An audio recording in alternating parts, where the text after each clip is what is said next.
बहुत ही खूबसूरत लोग मौजूद ने और मैं समझना कि आमर ज़हीर भट्टी साहब बहुत ही खुशकिस्मत ने कि उन्होंने तकरीब एक ऐसा गुलदस्ता मौजूद है जिहड़ा अदब के हवाले नाल बहुत बड़े नाम है और पूरे पंजाब तो। और मैं तो देख रहा कि मेरी निक्की भैन नैला भट्ट गुजरात तो तशरीफ ले आए हैं और कले नहीं आए, नाल उन्होंने मियाँ रियाज भट्ट साहब भी मौजूद ने और हसनैन भट्टी साहब, बाकी जिन्हें भी प्रोफेसर डॉक्टर साहब, मैं नाम लैन लगा तो करामत मुगल साहब एक तवील लिस्ट हो जाएगी।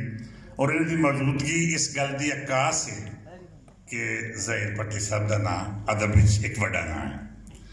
और मैं समझना कि उन्हें जो असी पंजाबी कदम रखा या कुछ थोड़ा भला काम करने का सोचा तो साडा ख्याल से कि नसरी काम बहुत घट होंदा है, शायरी ज़्यादा होती सी।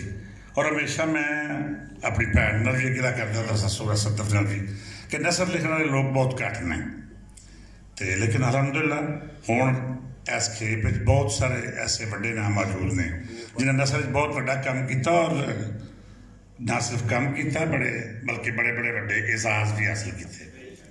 कल जिक्र हो रहा सी कि डाहा अवार्ड साढ़े मुल्क बेशुमार लोग जो अवार्ड लै चुके हैं। तो सो आमर ज़हीर भट्टी साहब नूं उन्हां दी किताब बहुत खूबसूरत किताब है और नसरी अदब एक अज़फ है। उन्होंने लख लख बधाइयां, बहुत मुबारक।